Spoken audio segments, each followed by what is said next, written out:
Hey, welcome back to Subi's Kitchen. So tonight, it's after the gym. I'm just making a quick dinner.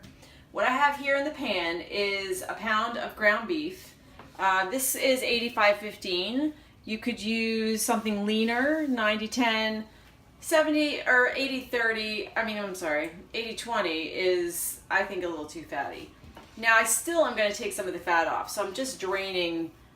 As you can see, I just kind of move the ground beef up a little bit. If it's hot, then there's just a little bit in here. Some is going to be a little less fat and more water, it's going to kind of look like, because none of them are exact percentage of what they say it is. Alright, so I put the ground beef, a little bit of onion, and some salt and pepper, and I browned it.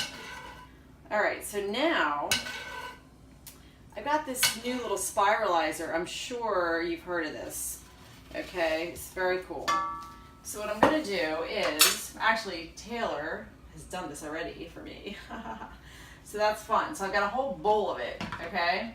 So you can buy these spiralizers in a kitchen store. Some of them are more expensive than others, but this one that I bought was pretty cheap and I like it so far. Alright, so I'm just putting my ground beef in a bowl because I'm going to cook my zucchini. And I just need a little bit of room. Alright, we'll try to get it all in there. Now I don't need any more. There's a little bit of fat residue in the pan. I don't need to put any more in there. Alright, so I'm going to crank up my heat. Now one of the things with zucchini is you want your heat to be pretty high. Okay, now I'm not trying to get it to be crispy, but I don't want it to be mushy. And when the water comes out of it, you put it on high heat so when the water comes out of it, then it starts to evaporate. Alright, so this pan's pretty hot already. Alright, putting that in. Let's get it all. And I'm going to put a little bit of salt. I already have a little salt in the ground beef, but zucchini doesn't have much flavor, but this also helps to draw the water out. That's Food Chemistry 101. Okay, I actually did good in that class. Alright, so I'm just going to saute this up a little bit. And this stuff's pretty cool, how it really has that feeling of spaghetti when you bite into it. It's pretty neat. Okay, so I'm just going to saute this. This is going to be about 2 minutes. Seriously, that's it. Alright, so now this has been, actually, it was a little more than 2 minutes. Probably maybe 4. And you can see a little bit of liquid. See how there's a little bit of water in there? I don't need to worry about that. I'm not going to get rid of it because I'm going to leave it on high. I'm going to put my ground beef back in.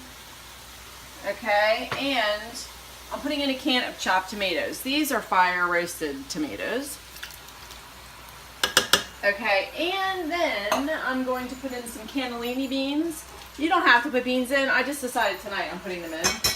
And then after I toss it all together with Parmesan cheese. This cheese and that little bit of liquid is going to, and with the beans, it's going to kind of make like a sauce and it'll thicken up a little bit. Alright, so I'm just stirring it around. Now one of the things you might have noticed too, and maybe you do this, is when you are having pickles or whatever, save the jars, save the little container, because then you can put the grease in there. And then just put the lid on and stick it in the trash. Alright, so this is a little bit, I'm going to turn it down now. I'm going to put some Parmesan cheese in here. And look, there's really, well, we've got the beans in there, a little bit of carbs, but that's got fiber in it, it's very good. So we're just going to stir it around. And because we didn't cook the zucchini too long, it seems like it could even be mushy, but it won't be. It's okay. Just a few more minutes. And then I'm just going to let this all set together. And then maybe I'm going to have some wine. Yeah, that sounds good. All right, next time on Subi's Kitchen.